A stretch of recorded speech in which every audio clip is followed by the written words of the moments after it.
the thoughts of someone who's thinking about taking their own life, and the song speaks to that person and basically just says, you know, hold on, there's life left to go. Don't give up. And so we thought, if you're going to name your first record off something that you believe in, you know, why not name it off of a record that kind of speaks to that specifically. So, you know, that was it. There's a lot of people out there that use music to get them through the day. Hold on, there's life left to go. You guys described it as your least commercial song in the album. Why is that? It's 7 minutes long. Right, and it's not. It's very different, you know, from style-wise from the rest of the album. Yeah, very much more atmospheric. Yeah, what they said. Yeah, exactly.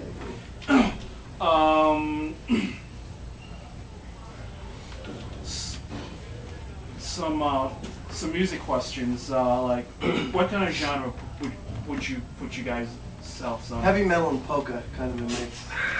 Just what I think. It's somewhere in the middle there. No.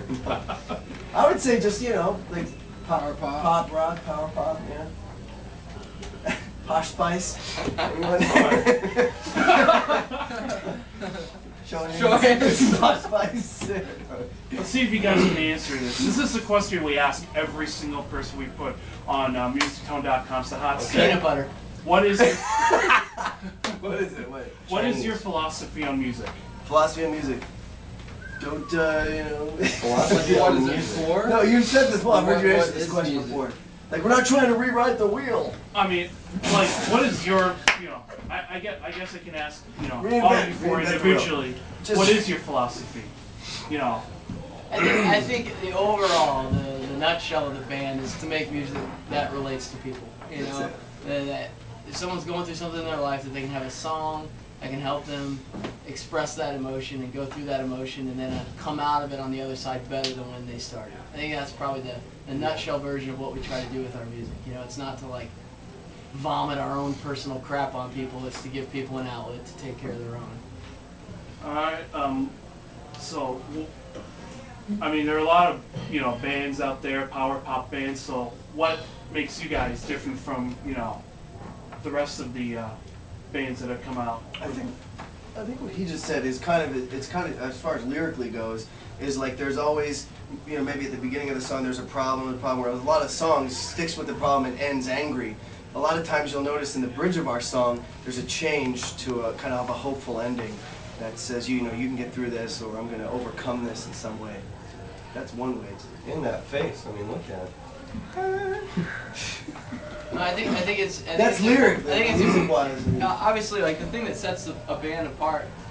You know, with music out, there's so much good music out there. It's just, you know, the content of the songs and the people that are in the band. You know, like as far as like beyond the music, you know, the four of us are best friends. You know, and care about each other and look out for each other and that kind of community. We try to translate that in the music and the people that come to the shows and buy the records. We hope they feel that community with us. That like, you know, when you come to a SafetySuit show or you listen to the record, you know, it's like you're part of the family, you know, and there's a lot of people that aren't necessarily as fortunate as we are to have great friends around them all the time. And so like when you come to a show or you just pop the record in, you know, it's like just know that you're a part of something and you're a part of the family and feel that safety, that security in that. SafetySuit. I'm so safe in my suit. Oh man, I'm tired.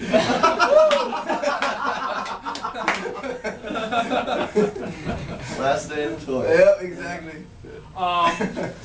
What kind of influences do you have in your music? Well, it's really eclectic. they're all over the place. Sorry. Like, are there any bands that you grew up with that you can draw influences from and say, you know, this sounds good. Let's find a way to put it in our music and, you know, make it our own. I think that's Posh Spice. besides it. I think that it's for all of us. It's really all over the board, and a lot of them you won't necessarily hear the music. But like for me, Slash from Guns N' Roses was a huge influence. It's probably why I started playing guitar.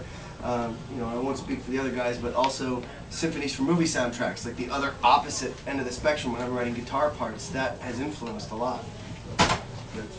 Yeah, for me, I grew up listening to like the Eagles with my dad, and you know, just hearing great songwriting, you know, good melodies and good lyrics. I mean, that was kind of the big thing for me. And then like on a more modern side of things, like the guy that really got me interested in songwriting in general was Rob Thomas. You know, listening to Matchbox 20. So like, you know, you might not be able to hear Rob Thomas and the Eagles in our songs, but they're there. You know, they were the ones that kind of spurred it on. How about you? The Police is probably my biggest influence. I sort of cut my teeth on like the Nirvana Nevermind album and Good album. Pearl Jam 10. I mean, that's kind of when I was starting to learn to play drums. But you know, Stuart Copeland for the Police, he's such a great drummer. It took me a while to be able to play that stuff, you know.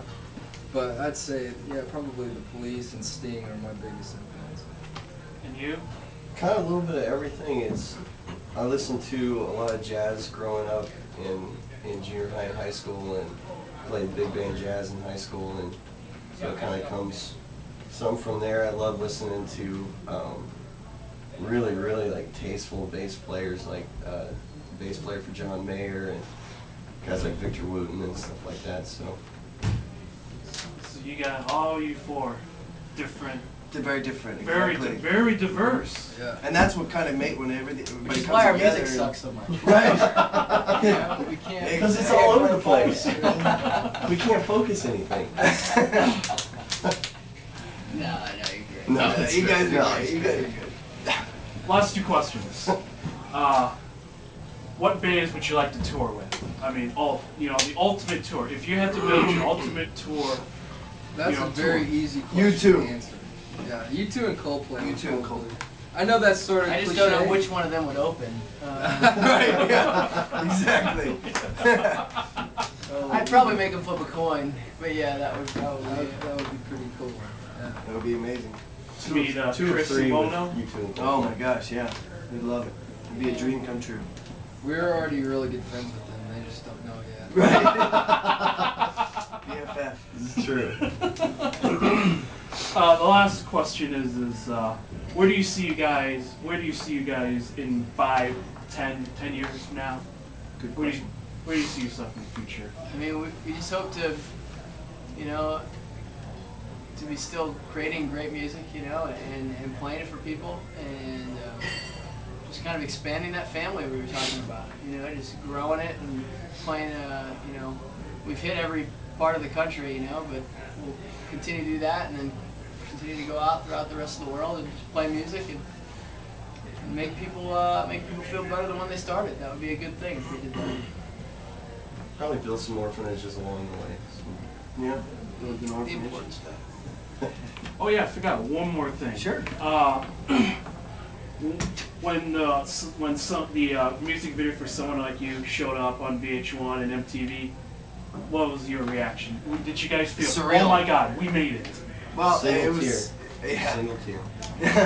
Well, No, I it's thought we definitely made it, and then I realized we were still traveling around in a van. No, it was a good feeling. It was. Did anyone like call you like, oh my God, I saw you on, you Yeah. know?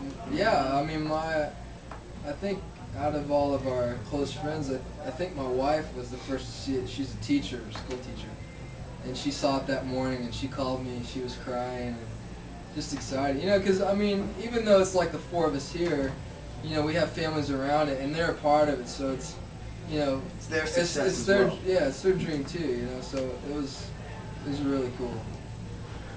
Very You cool. look great, Tate. Thanks, Dave.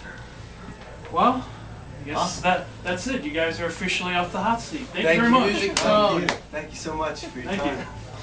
Thanks for taking the time to Nice come to meet hang out you. with us. Hey, appreciate Good it. hanging out with you guys. Thanks. This was So,